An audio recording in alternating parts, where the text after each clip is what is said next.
Speak and action. It's going to... Jeez, I forgot to do this. I'm back and waiting for me with some water cooling parts for a build I'm doing. Why is this one so expensive? I know, we're gonna find out today, hopefully. The LandCool 216 mid-tower case from Lee & Lee offers a host of premium features without the premium price tag. Modular motherboard placements allow for either a higher or lower position to accommodate optimal air cooler and water cooling configurations, ensuring the most room possible. And the pre-installed dual 160mm front fans and 140mm exhaust PWM fans provide great airflow due to the continuous mesh design in order to keep higher power components as cool as possible. Available in white or black, RGB and non-RGB versions, and starting at $99, the LandCool 216 from Lee & Lee provides great value alongside its great feature set. To learn more, follow the sponsored link in the description below.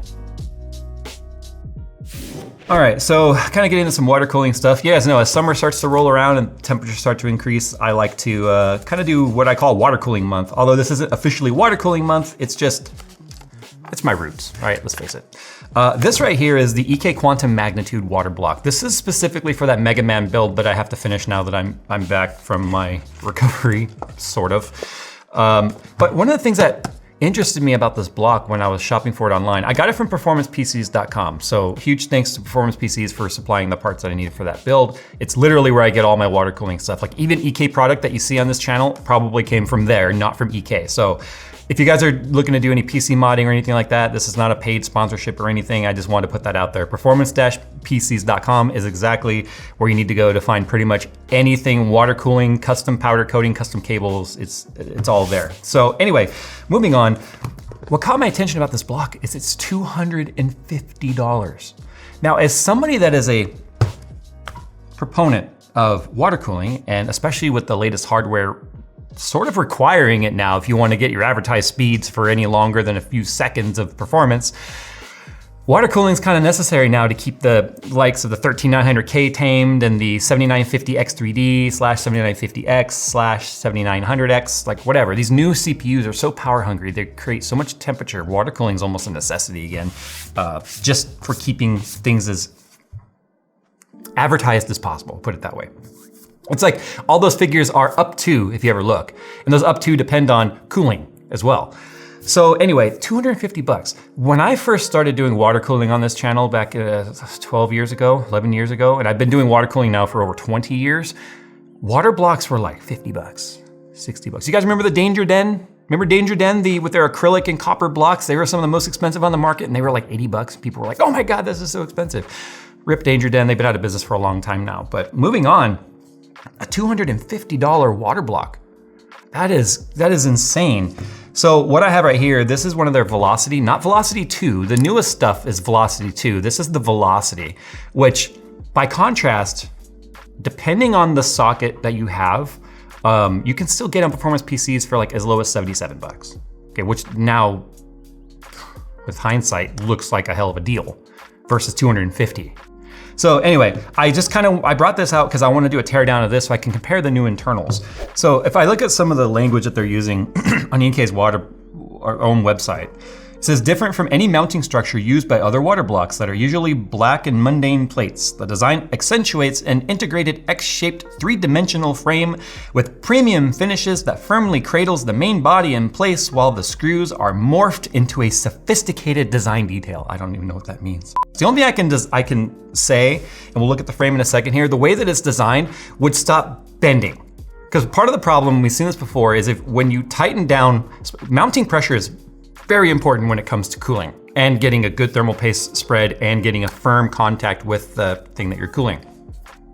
The thin metal plates that you guys, I guarantee you've seen this even with AIOs. As you tighten them down, they just sort of bend. Over time, as the metal bends, it starts to lose some of that retention of it trying to spring back. So a spring back function built into the metal, right? So as it bends, it wants to come back. Over time, it will start to just accept that shape as the molecules rest. And then it won't have as much tension. So by having the frame 3D channeled and basically, you'll see it when I take it out, like 3-sided, it has so much more rigidity, it pulls down evenly on the CPU. That's the only thing I can think of that they're referring to with that. They have aesthetic interchangeable rings on there. There's a DRGB, non-DRGB. I believe this is, oh wait, integrated RGB lights, optional. I don't think this is an RGB one. Oh yes, it is. It says it down there. But what I'm really curious about is what the difference is regarding the internal flow plate. Because they're talking about the internal being made out of brass, and it's allowing for some of the highest flow. They're advertising 50% more fin density versus like the older velocity type stuff. So I'm really kind of curious now how that's going to translate into 3 times the cost of what you could get something like a Velocity 4 now. The downside to these newer blocks, and I'm not a fan of this, and this is true for the last couple generations of EK blocks, they are socket specific. So in the day, you could have one block that came with all the mounting hardware for AMD, Intel, X299, X99, not Threadripper. Threadripper was always different because they had a bigger block for Threadripper because of the size of the CPU die. This is a 1700. So it'll work with LGA 1700.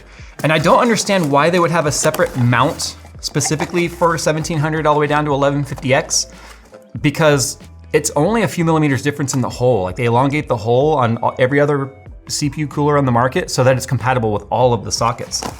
So the only thing I can also think is that there's potentially a Z-axis height difference on the 1700 that they're accounting for on their standoff screws. Otherwise, everything below 1700 should be the same bracket.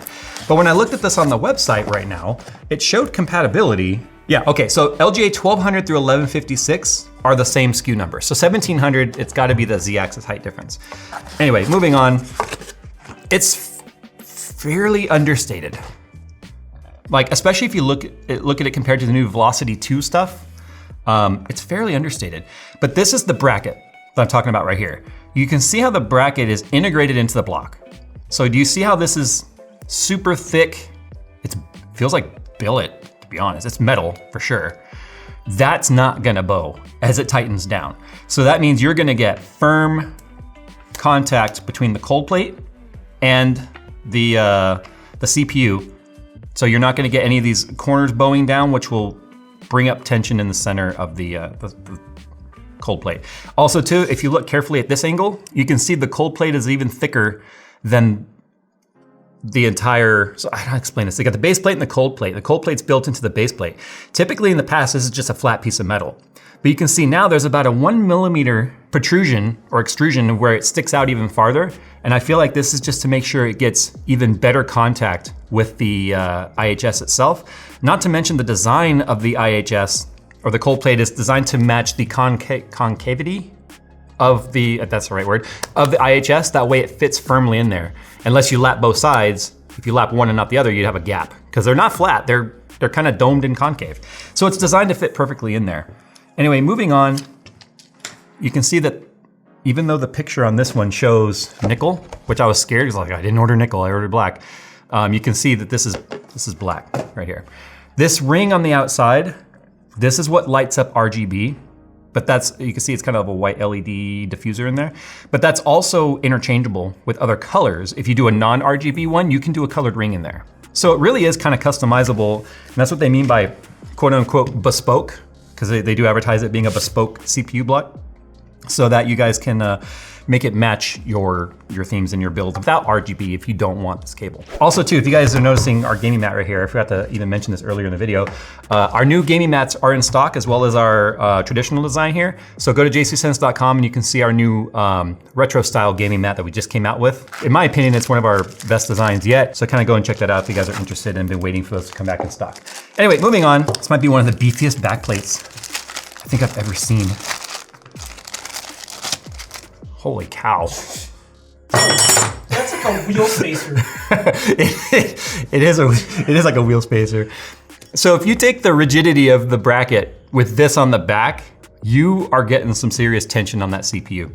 Anyway, then the hardware, as you guys can see, it's fairly tiny. Look at this. This is a gasket that goes between the motherboard and the backplate. That way, they can't account for every single motherboard solder point to make sure things are not touching this metal. So you get this rubber gasket that goes between the motherboard and the bracket. And then it's got the 4 socket holes right there so it can sit firmly on a LGA 1700 socket and fit flat. Otherwise it could hit those and teeter, and you don't want it teetering. So anyway, there's that. Looks like these guys will screw through the motherboard. Wow, this is such a different design than anything I've seen in the past. These are also more coarse threads than I've seen in the past, which means stripping it out should be harder because the really fine threads are kind of easy to strip. So that would be going through the motherboard. Motherboard would be in between, and those would be sticking up out of the motherboard holes. And then as you mount it down,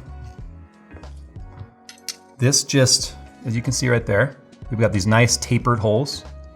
Not sure why they're tapered, but they are. So those will go through like that. And then the screws, I don't know if Phil can see down there, maybe we'll get some B-rolls. So there's a slot where the spring sticks in, just like that. Okay. And then it actually uses these very long, very kind of a fat head, and this is how you tighten it down across the board. So there's no real spring tension in there right now because there's no socket it's pushing against. So at the end of the day, with all 4 of those screws in there, you can kind of get an idea of what that's gonna look like. So it might be aesthetically one of the most pleasing water blocks. If you're not going for one of the big like velocity tube blocks that really kind of cover everything, it's really sort of small, which is kind of nice, I think. It's not gonna interfere with your RAM. It's not gonna interfere with any of your VRM cooling. Oh, and then these washers right here, these are designed for, and you have an extra one, these are designed to go, obviously, between your motherboard and these standoffs, because that way, as you tighten it down, it's not gonna dig into your motherboard, because there could be traces as part of the multi-PCB layer design that could be running right next to those holes. Otherwise, these metal pieces here could dig into that, and then that would cause a short. I've actually done that before in the past. Without using these, I just tightened it down. It kind of scraped the top layer off, and then I had a RAM channel that wasn't working until I fixed it and put the washer in there. Then the RAM channel turned back on because it was probably shorting it. So I'm lucky it didn't cause permanent damage when that happened. Corsair brings gaming to the next level with the Xeneon 45-inch flexible OLED Xeneon Flex display. With up to 240 Hz refresh rate, 0.03 millisecond gray to gray response time, motion blur canceling, anti-reflective coating, burn-in protection, and customizable bend based on user's preference, the Xeneon Flex from Corsair allows gamers to truly tailor their display to their liking. Click the link below for more details. What I need to look at is the internals. I want to see how different the inside of the magnitude block is versus the inside of the velocity block. So let's start by tearing down the velocity block, shall we? The nice thing about these water blocks is they are very user serviceable. They are intended for you to take apart and clean them. If you've ever used any sort of fluid that is gunked up, you've probably had to do this before. EK makes it very simple to get these off. Oh, and in fact, you can even see what I meant about the flat cold plate. So you see how this cold plate is just a flat piece of metal? Whereas that one has the extrusion that sticks up. So you even get an even better contact with the CPU IHS. So that's already a major design change there. I feel like water cooling companies now are like, they're in this arms race for like 1C improvement. Because I mean, you can only get so, if you're dealing with ambient cooling, which is just a radiator dealing with atmospheric air temperature to cool it, until you start going into any sort of phase change cooling, there's only so far you can, there's only so good you can do. So if we take a look at this, here is the cold plate. This is the jet plate. So you can see the thickness of this guy. It's already thicker than previous ones in the past, which used to be just a little piece of metal. We can see the fin density right there. This guy lays across here like that. Forces the air down through those fins, and it makes a 180-degree turn either direction, flows back out the top. And one of the major changes from the older blocks is the flow, I don't know what to call this, inlet outlet thing, used to be a separate piece of acrylic that you had to set in there. So there was like multiple pieces you had to put together, and this design was already more simple than the original like EK blocks. So there's that right there. It's just a 3-piece. Also too, if you were wanting to change out the aesthetic ring, you would have to do what we're about to do, which is take your block apart just to change that ring aesthetic. So keep that in mind.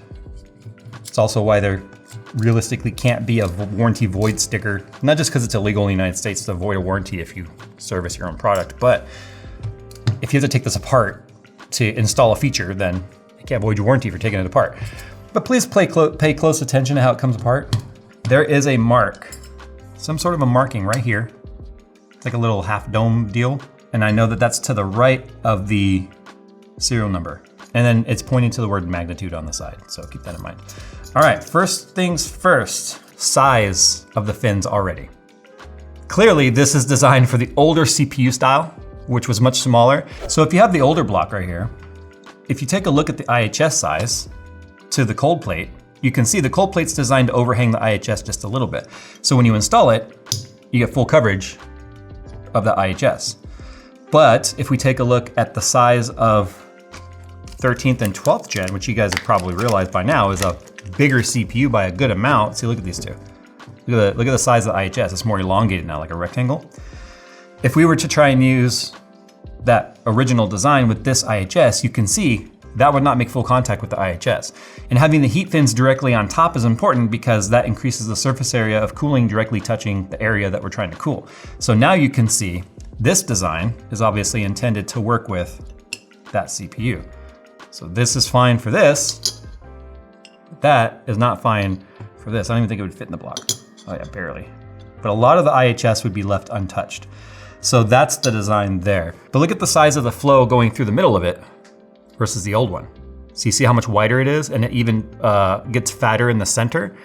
That's designed for flow, so that the flow continues to be good through there. Now check this out. The centerpiece here that's designed to direct flow through here. This is a pressure fit. Some of that flow is gonna leak out the sides. And you guys have seen this with your clear blocks. You'll see color of your colored dye start to stain the acrylic because some of it is going through, think of like a exhaust gasket that's not sealing all the way, and some of those gases make it in between. The same thing happens with the coolant.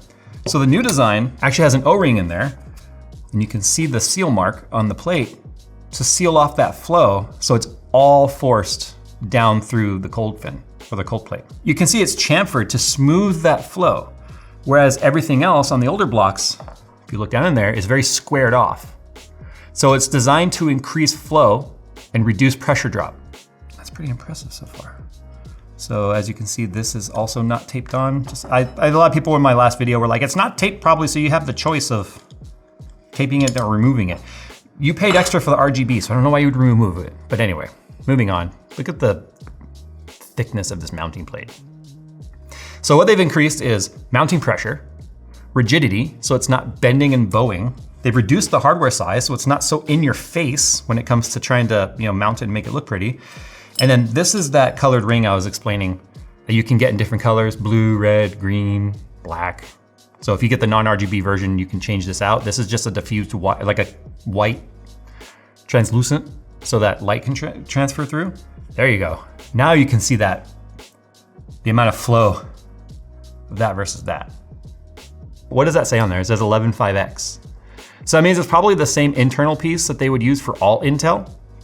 Because if it was a TRX or like X399 for Threadripper, this would be a different piece. If it's AM5, I think this would be a different piece. It really should just say Intel, because that makes me feel like, I don't know, it's not the product we bought. So I don't think it's gonna be a problem. Conclusion time. Do I feel like this is worth $250?